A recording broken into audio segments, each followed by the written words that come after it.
currently 15 weeks into a 20-week cut. I'm grinding away. It is a slog. It is tough. I'm starting to realize I'm not going to quite reach my 40-pound weight loss goal at the end of this. I think I underestimated some metabolic adaptation and overestimated my ability to adhere. And this is what people think of long cuts. They think of months at a time of training hard and barely eating, just grinding through it and making it through. What I'm realizing is there's probably a better way to do this. I'm going to talk in this video about my plan after this phase, this 20-week cut ends, what my plan is going to be to get to the lean body fat mass that I am wanting, and how you can protect your strength along the way and enjoy life along the way as well. Spoiler alert, it's mini cuts. That's what we're going to talk about. That is the method that we're going to break down, and I'm going to show you exactly how I'm going to implement it at the end of this cut. Good morning and welcome to week 15 of the 20-week cut. Today is moderate push day. It's Wednesday, day 3. So, I always forget. Let's talk about the workout. Today, moderate push is incline bench press with dumbbells, shoulder press seated with dumbbells, close grip bench press, lateral raises, and finally overhead tricep extensions. So, a little bit lighter than our Monday push day where we do heavy bench press and stuff. It's a lot of dumbbells today, but I love doing a moderate push day in between my pull and my leg day because I do some heavy deadlifts on my heavy pull day. And so I want to give my posterior chain, aka my booty, a little bit of a rest before we go into some heavy squats tomorrow. But today's topic, we're going to talk about the failure that is this cut. Not really. We're just going to talk about how I'm going to adjust my strategy when this 20-week cut ends. So I went into this cut knowing that I had 20 weeks. I had a really great end time in mind, and having an end goal and a target date and a tangible target date helps me adhere and have more motivation. And so when I started this, I had a 20-week goal because I knew I was going on vacation, second week or third week of March or whatever it is. And so I was like, great, 20 weeks. I can lose 40 pounds in 20 weeks. So it's 2 pounds a week. I'll just do a really aggressive cut. And it worked great for the first, 8-10 weeks or so. Halfway through, I had a diet break, a deload. Coming back, I've realized that my metabolism has maybe adapted. And that's partly maybe only a little bit actual metabolic adaptation. It's also just my NEAT and my body weight is down and lots of other factors, right? It happens. You should expect it on a long, aggressive cut.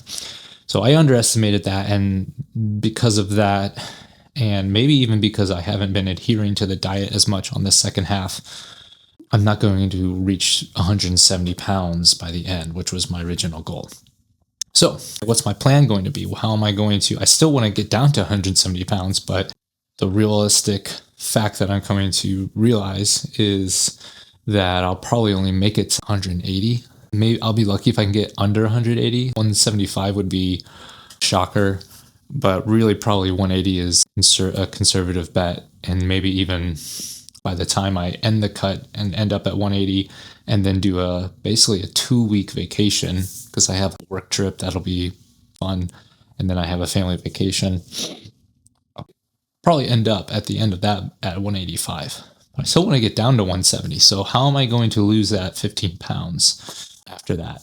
And that's what I want to talk about in this video. So stay tuned.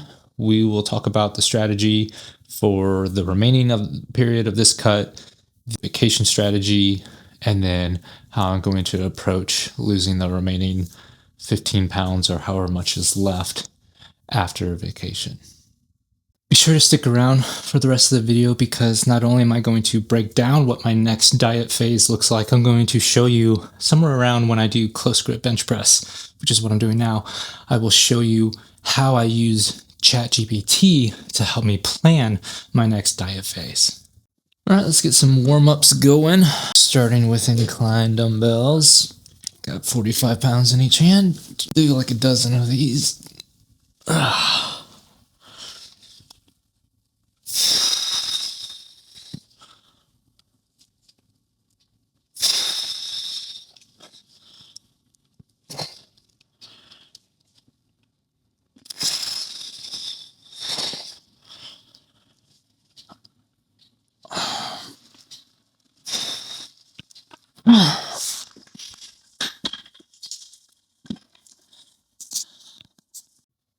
I never considered myself a planner, someone who plans ahead. When I was young, I just thought that my family, we fly by the seat of our pants, we adapt, we just go with the flow. And I don't know if I was just in denial, if I've always actually been a closet prepper and planner, or if I have been changed, if really just starting in college and early marriage and now 10 years into marriage and life and career and kids, if that has changed me. I'm not sure what it is. It might be a little bit of both, who knows. But today, I am certainly someone who likes to plan ahead. If you've seen some of my videos about how to keep to your calorie deficit during the holidays, one of the things I talk about is planning ahead. Go ahead, just go into your calorie tracker app and put down what the food is that you're going to eat. The food is going to be at Thanksgiving. Plan ahead. Just say, I'm going to eat this much turkey and this much mashed potatoes and only this much green bean casserole. And you can always adapt, right? You can always change the plan and I'll have a little bit more of this, a little less of that. There's always going to be unexpected things to account for. But to me, it's a little bit easier to account for those, or it leaves more room. And there are less last minute decisions made on impulse if you've given it thought ahead of time and if you've made a plan. Best case scenario, you stick 100% to the plan. Worst case scenario, you adjust the plan slightly. I have not found many circumstances where you throw the plan completely out of the picture and say, oh, that was a waste. I should never have given that thought beforehand. It didn't help me at all. So that was a really long-winded way of saying this is why I'm planning for the end of this cut, even though there's still 6 weeks left. I'm thinking ahead of where I'm going to be, and I want to put myself in a good position to end well and then to carry on into the next phase well, and not just be really upset and sad if and probably when I miss my goal and I fail, and then to set myself up not to just undo any kind of progress that I've made by going into a binging or uncontrolled, untracking, and just into, I don't know, an undisciplined, unplanned, unstructured rhythm of life. Second warm-up set, as always, even though this isn't like full compound lift like regular bench press, I do still like to do the 2 sets of 75%, 2 sets of 50% and 1 set of 75%. I just do a little bit more reps on dumbbells because I do a little bit lighter weight. My rep scheme for dumbbells is more of 6 to 8 or 8 to 10 versus 4 to 6 for regular bench press. So stands to reason that my warm-up sets would be a little bit higher rep too. So instead of 10 on these 50% sets, I'm doing 15.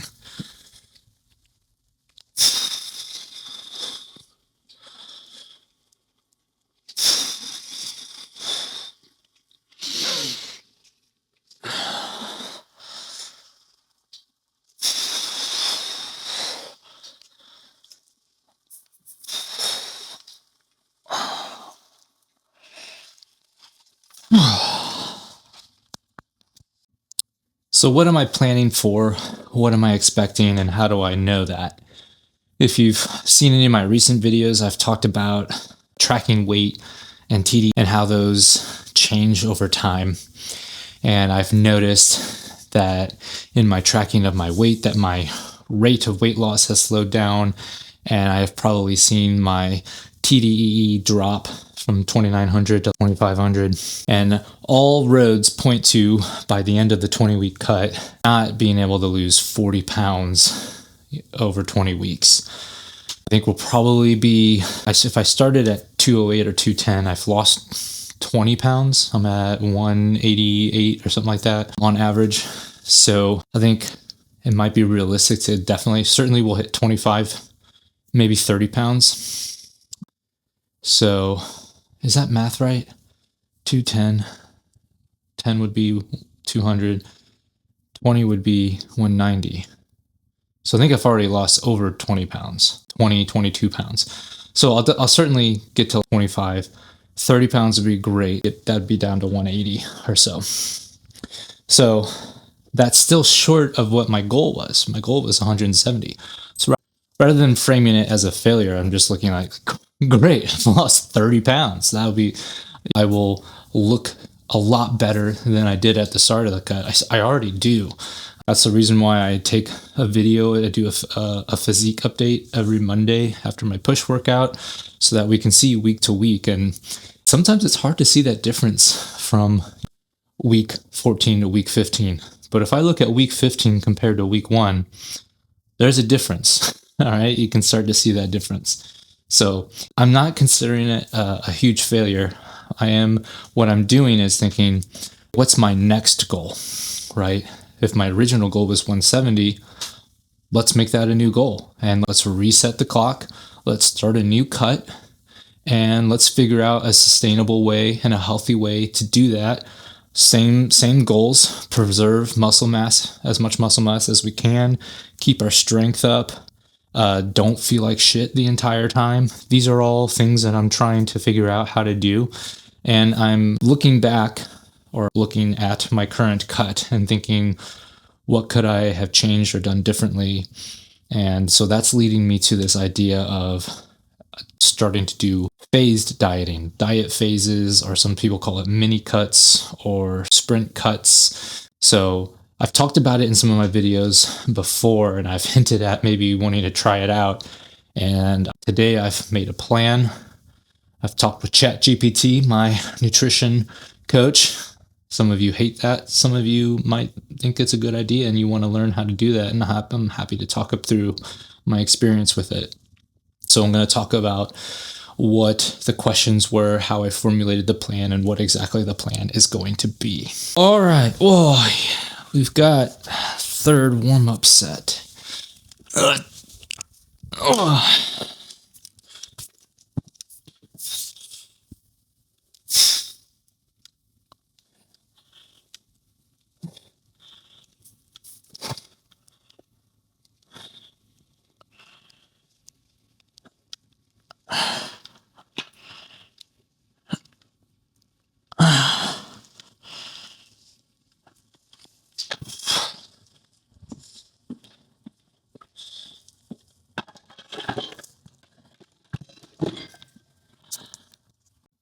Let me break down my exact cutting strategy and my plan for finishing this cut and then my next cutting phase. I had ChatGPT help me draw this plan up, and it actually gave me a little calendar picture that I'll put on the screen so you can see it. So we've got another 6 weeks. We've got 5.5 weeks left in this cut. We're going to continue that as normal. The adjustments that I made are to try and cut another 100 calories from my 1800 and 1900 deficit. I'm going to adhere to that as best as I can this week. I don't know if I'm going to hit it, but so I'm going to continue trying to hit 1700 calories per week. I've added 2 to 3 sprint sessions for cardio on the rower. And I'm trying to commit to at least one daily walk. So that's how I plan on finishing this cut. Hopefully that will still yield at least a pound of weight loss for the remaining 6 weeks, getting down to 180, hopefully. To get down to 180, we would probably need a 1 pound or a pound and a half, somewhere around there. So the reason why my cut is ending at 20 weeks is because I have a fun work trip, hopefully, and a family vacation planned. And that was the first or second week of March or something like that. So I'm going to treat that as a break, a mini break, both a diet break and not maybe a full deload, but I'm certainly not going to be able to keep up my training at the same level that I've been doing here, right? We'll be in hotels and I will still try to move and be active and do some weight training if I can, but I'm planning on that being a little bit less intense. And really, we're only talking a week and a half of that. I'll be back the second half of the second week and I'll be able to finish that week and get some full lifts in. Anyway, so that's the plan. Finish this cut the way that we planned and then basically have a break. And I'm going to treat that vacation. I might not track my calories. I might treat it as I'm going to just try to make responsible decisions relative to knowing that I'm on my vacation. I'm going to eat ice cream. I love ice cream. I'm going to eat it. I'll probably even drink some alcohol. I don't really drink alcohol much if I can avoid it while I'm in a cut. It is wasted calories. They're completely empty, and it can help contribute to, if you are in a surplus at all, for that extra calories to be converted to fat. So I just try to avoid alcohol altogether while I'm on a cut. And it's not like I'm a big drinker when I'm not on a cut either, but on vacation, I might partake. So finish this cut, have a good vacation. I'm not going to get too heady about it. I'm going to view that as trying to reset my metabolic adaptation, try to gain some of those calories back by eating probably a little bit in a surplus for that week. And that'll probably be 2 weeks of eating at or above maintenance. And hopefully that will help reset a little bit. And that will lead us into the next phase, which we'll talk about in a sec. All right, let's get this first working set of incline bench. 80 pounds in hand. I think last week we did 10 pounds, 10 reps, 3 sets of 10. So we're going to shoot for that or more. If we go more, then maybe we will move up in weight.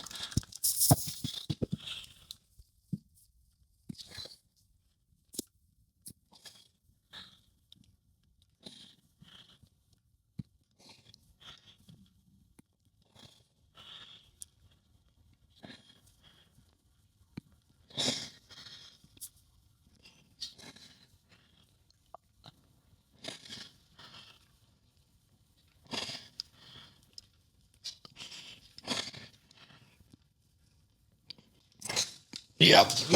We got 12, so we'll move up. That's kind of what I've figured. I think I've been holding off on doing that for a while, but I think it's time. I think it's time we move up. Coming out of vacation, the next phase is what we're calling maintenance prep. And this is getting out of the surplus, trying to estimate and find and track, try to find what our actual new maintenance calories are, and try and do that for 2 weeks with full resistance training program, full intensity there. And the idea is that'll help us lose some of the extra water weight that we gained over vacation and get to a really good baseline for both for our metabolism and for potential weight. We want to get a good baseline. We want our metabolism and our weight to flatten out. We want it to probably come down out of vacation and flatten out for a while, so we have a good idea of what we're looking at for the next phase, which will be another cut phase. All right, next working set, we've gone up to 85s in each hand instead of 80s. I had to switch to the other dumbbells because the other ones only go up to 80. There we go. Glasses are falling off. Put this back up. All right.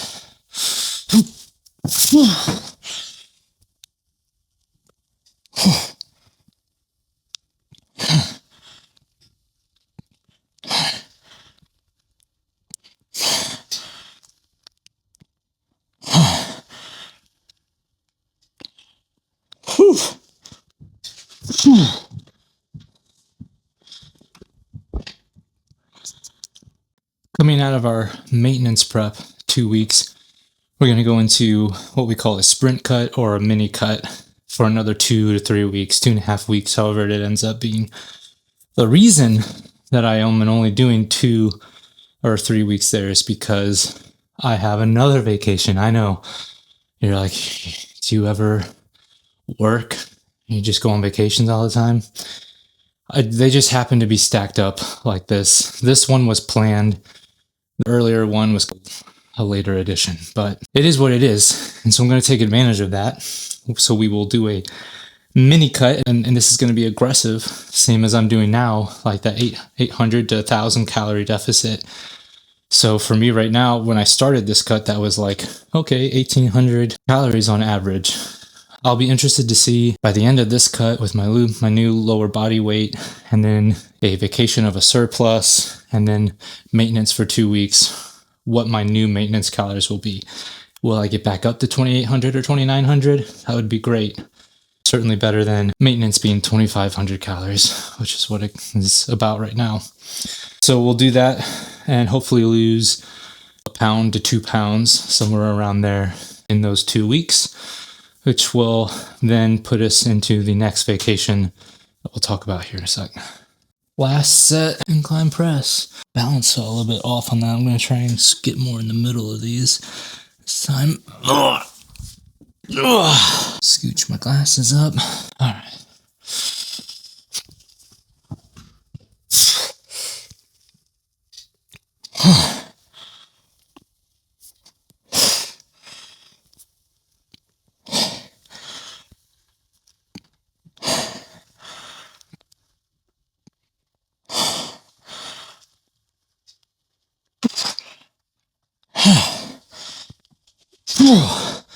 Man, that feels significantly harder and heavier than 80 pounds, so I need to check these Pepin dumbbells and see if the handle itself is 5 pounds, that's what I'm counting it as, or if it's more, because that would be the difference between 85 pounds and 90 pounds in each hand. I'll have to check on that. Commented before on how on my heavy push day, I do seated dumbbell overhead press as well, just like I'm about to do.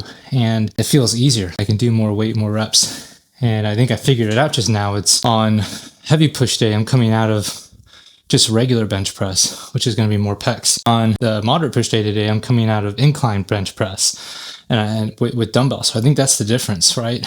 More isometric, needing more stabilization from other muscles, plus being more inclined is going to engage more of the upper pec and probably this part of the deltoid as well.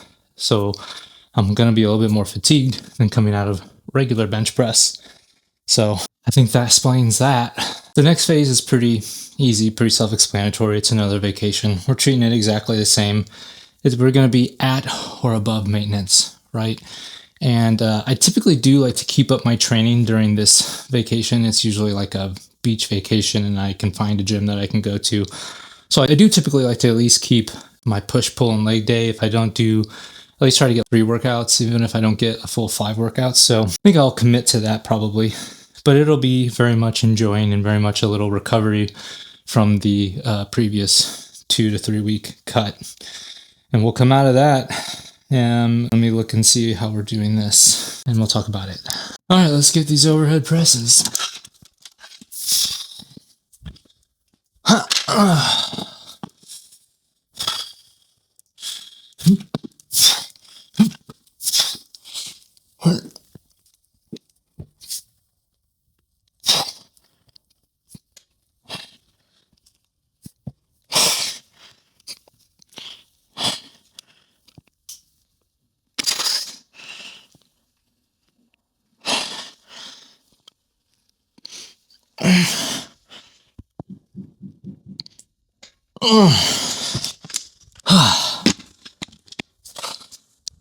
So this graphic is a little confusing. It shows vacation break in green in April, but then in May there's another orange vacation break.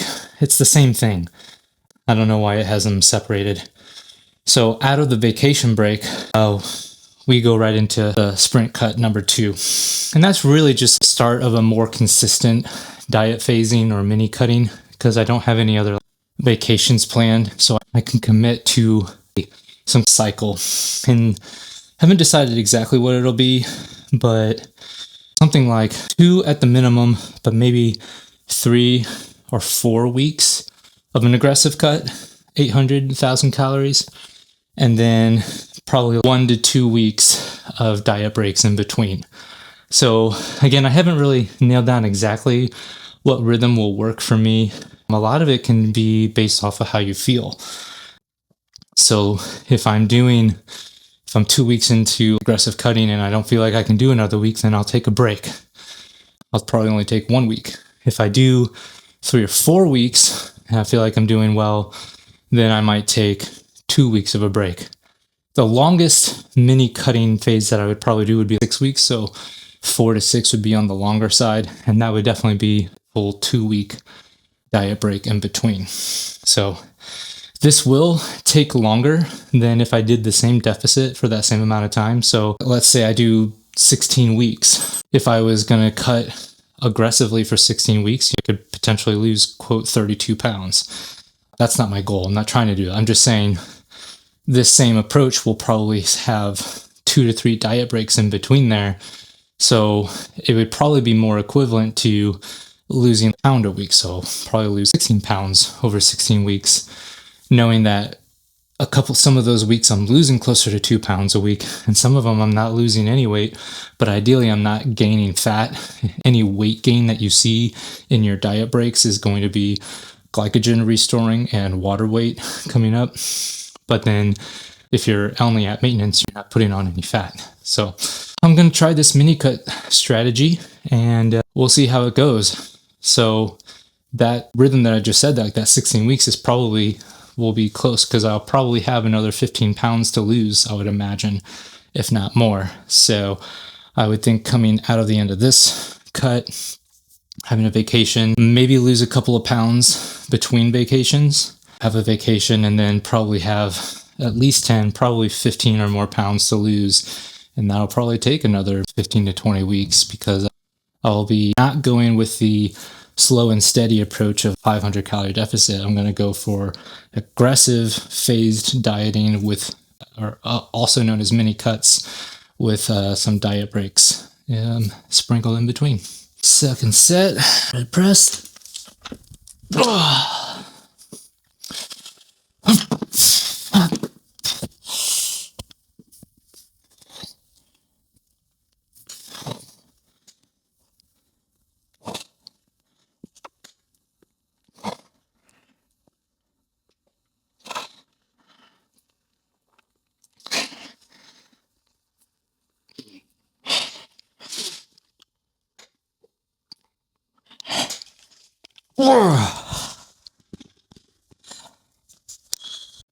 So I want to know, what do you think of this plan?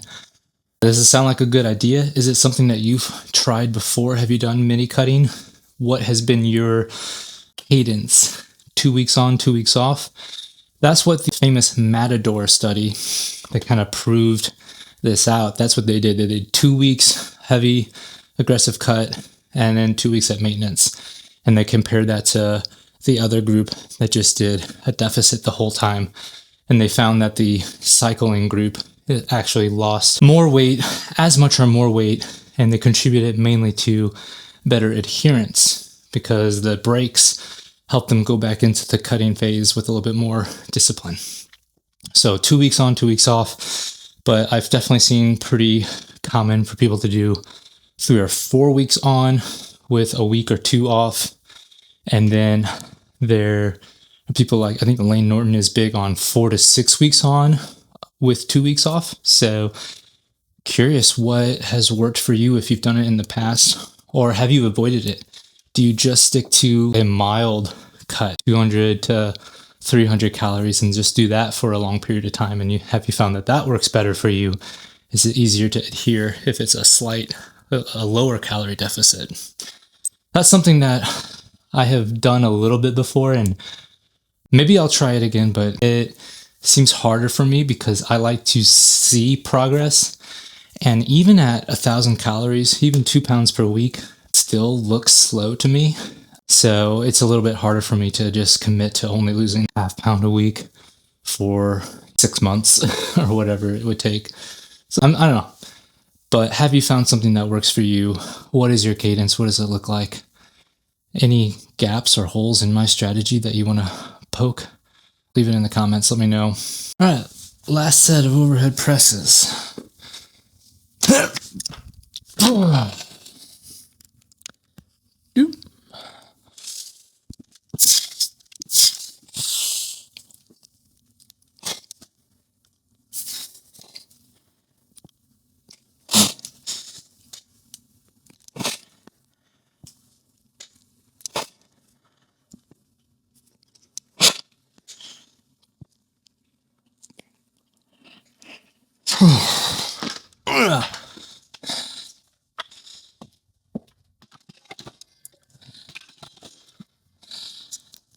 All right, here's something I need your input on. Should I track my calories on vacation or not? and why. I've done it both ways in the past. It's a toss-up for me what to do on these next couple of vacations. Please let me know what you think. Why has it worked or not worked for you? Let me know. All right, we've got close grip bench press. Let me find my grip here. I think that's about it. I think I've only been able to get 6 last week, so let's try that.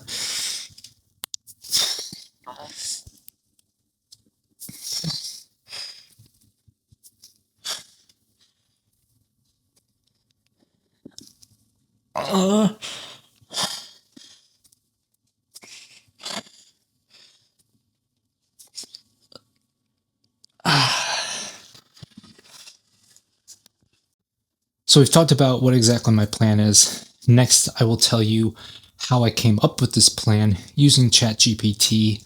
It's not super fancy. I just have a couple of tips that you might want to try if you're going to engage an LLM like ChatGPT or Claude in helping you plan your next dieting phase. All right, next set of close grip bench press.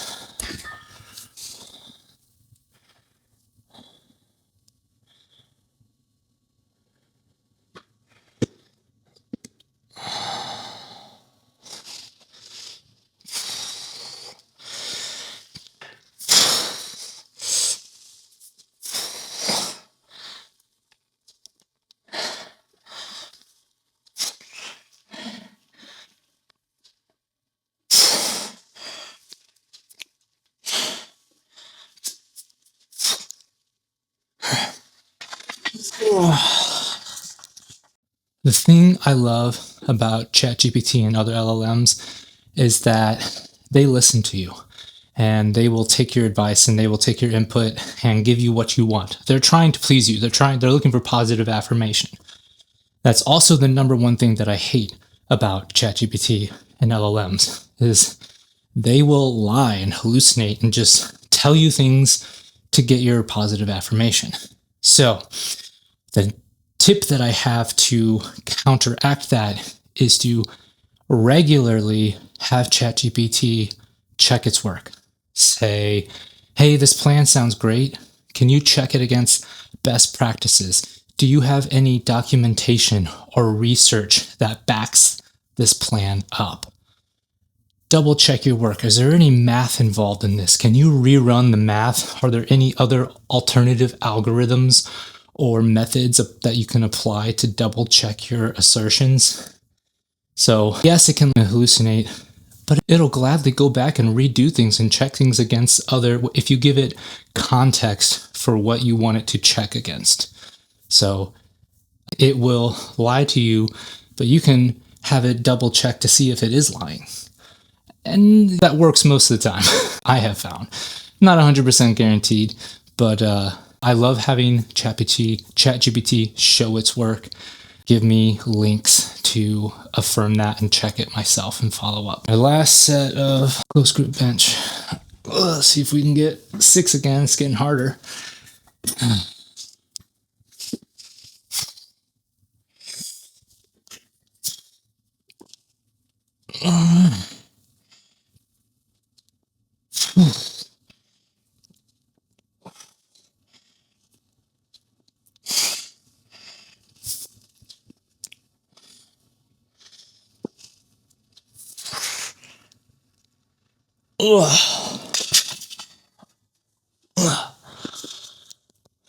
My second tip for using ChatGPT is context.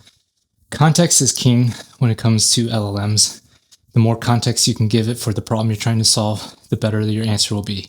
So in our scenario, you need to give it context on yourself and your current routines, right? So we've talked in the past about what you need to give it for it to calculate an average or an approximate TDEE for yourself. So your height, your weight, your age, your sex, if you know your body fat percentage, great.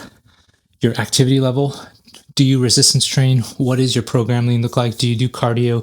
Do you work a desk job? Do you work an active like construction job or something? You need to give it that kind of input. And you also need to, if you do track your calories, tell it. And you can tell it what you average for calories and proteins per week, or you can actually export that data from Apple Health if you track it on your iPhone or something like that. So giving it that data, that historical context of what your calories and weight loss have looked like, or weight gain, and then where you are currently at right now as far as body composition and activity level and that sort of stuff. That will help it gauge your more context. Your training age, right? Are you a new beginner? Are you intermediate? Are you an advanced bodybuilder? That context also helps it in planning. Have you done diets in the past where you've cut 200 calories, where you've cut 500 calories? Have you done an aggressive 1,000 calorie cut before? How long? What types of, and then your personal preferences, right? So do you prefer to have less calorie deficit, or do you prefer more aggressive? Do you want, what is your goal? Are you trying to maintain as much muscle as possible? Yeah, probably, right? Are you willing to get a certain amount of protein? What else? I think that's all I can think of right now, but that is a lot, right? That will help give you a more accurate and personalized answer and a plan. If you're seeking out a new diet plan, that context helps. All right, we've got lateral raises. I've got 20 pounds in each hand. We're looking for 3 sets of 12.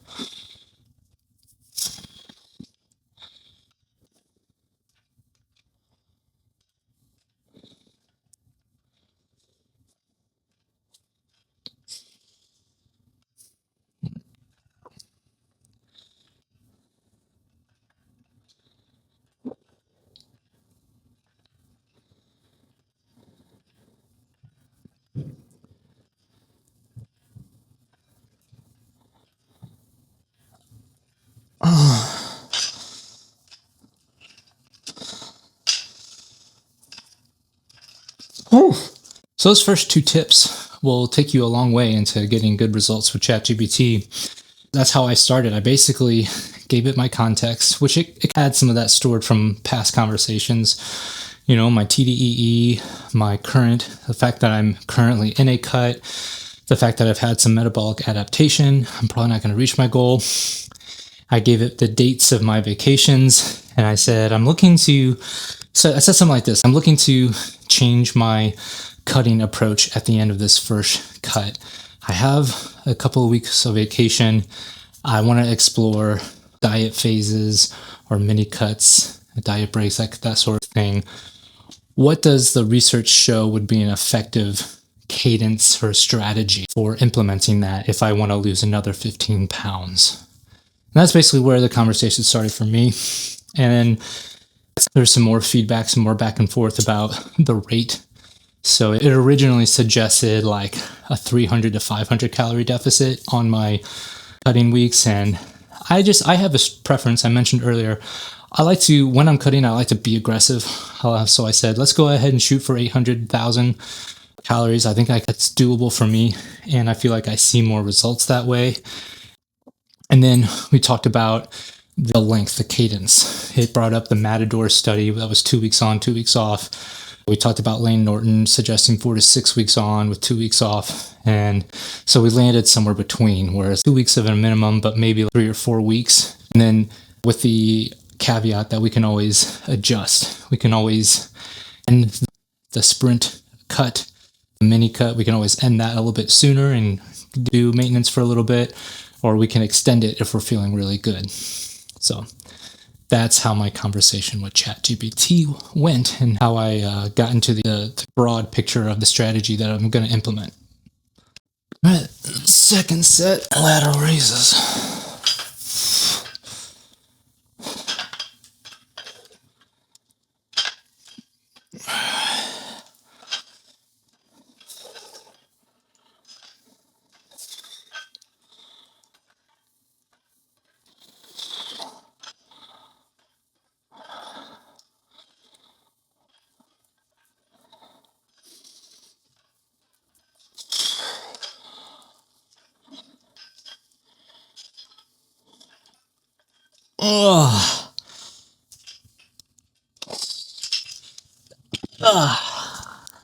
So I had the overall plan, and then after giving it the exact dates for my vacations. It posed the question of after vacation, if I wanted to do 1 week at maintenance and then start cutting, or do 2 weeks. And I opted for 2 weeks to get a better picture of what my maintenance is, to get a better baseline after that first vacation.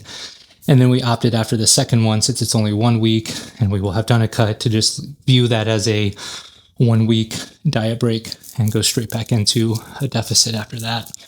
And then from then on to continue in just a regular cadence of somewhere between 2 and 4 weeks on and 1 to 2 weeks off. So that's the plan I came up with ChatGPT. The last tip that I would tell you for using an LLM is to give you something tangible at the end, some kind of artifact, whether that is just bullet points or a spreadsheet or an image or a function like a script that you can run. Have it give you something that you can take out of the LLM and take it with you, so you don't just live there. And this will help you take that plan or that outcome, whatever you decided with the LLM, it'll help you take it out of that conversation and into your real life, right? So if you're talking about a diet plan, I had it give me an image.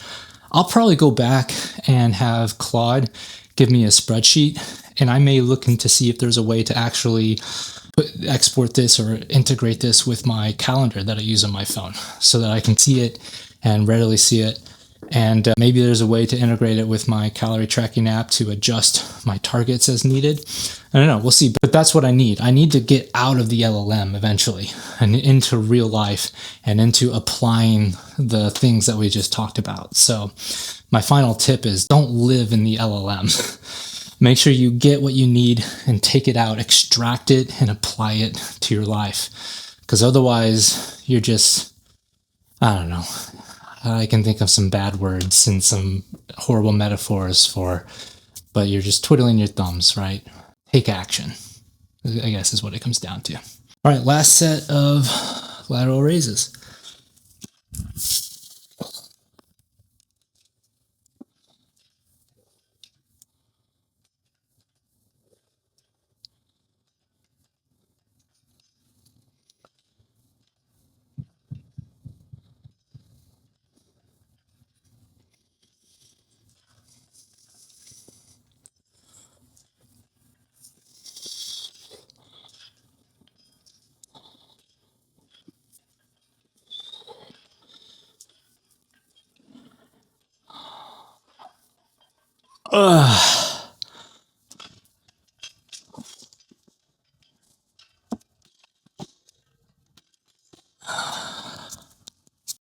And guys, I cannot stress how important that last tip is. If you don't listen to anything else I say, I think AI can be a great tool to use, but if you just spend endless amount of time deliberating and making sure you get things exactly perfect, and you never actually land on a plan and bring it out and apply it to your life, then it's all for nothing. You're just feeding the AI overlords what they want. And it's so important to, this is a reminder for me. I can get stuck in my head, right? I can get stuck in my head planning and thinking. Even when it comes to these videos, I can get stuck in my head sometimes thinking about, okay, I need to say this. I need to make sure I say it this way. At the end of the day, even if I say it wrong, even if I goof up, it's better for me to have gotten it out, gotten into the real world, done my workout, and talked about the topic, even if it doesn't come out perfect, because then I have engaged in the world, right? I have gotten myself out of my head into reality and made things happen. There's things that I can touch and see and feel and smell here. All right, we've got overhead tricep extensions.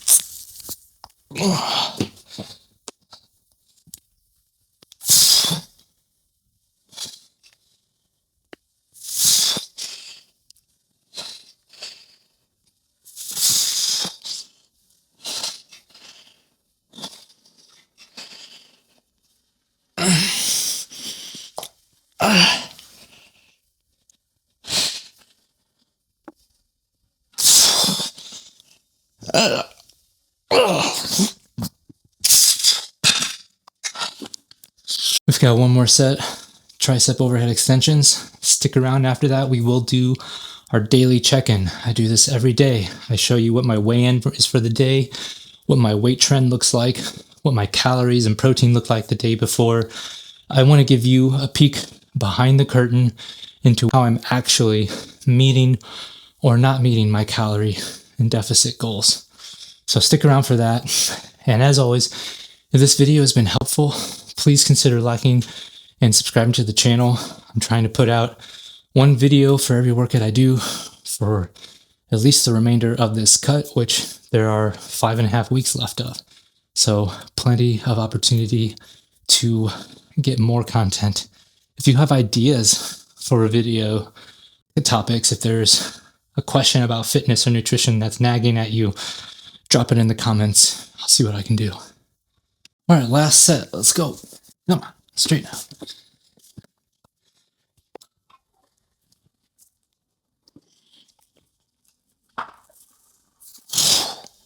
Oh.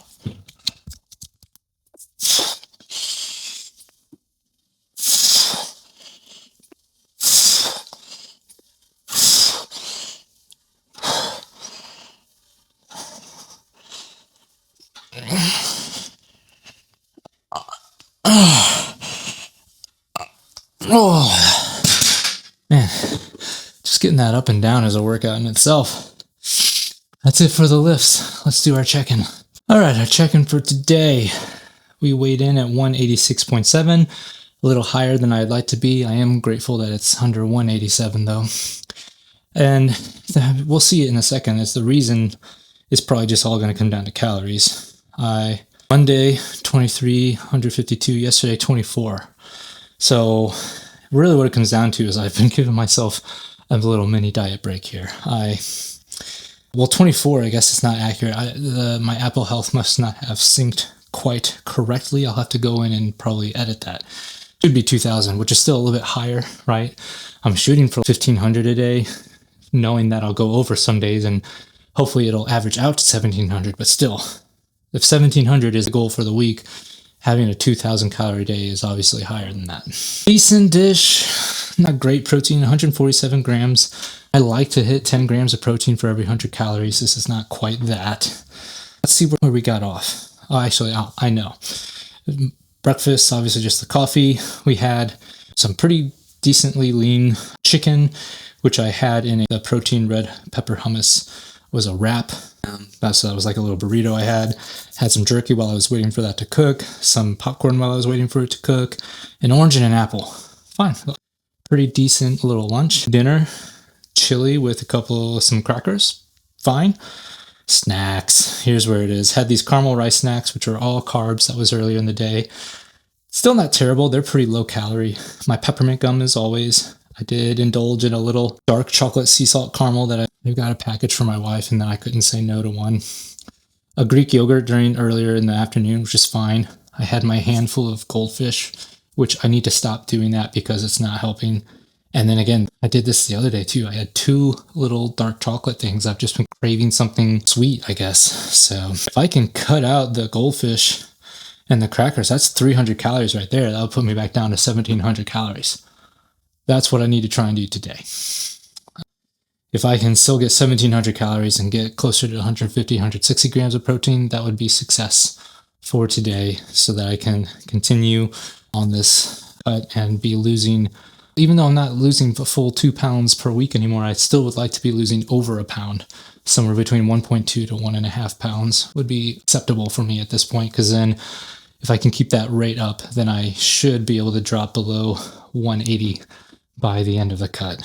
Being at 178, 179 would be like, I think at this point, that would be a great goal to hit. So that's it for the cut, or for the check-in today.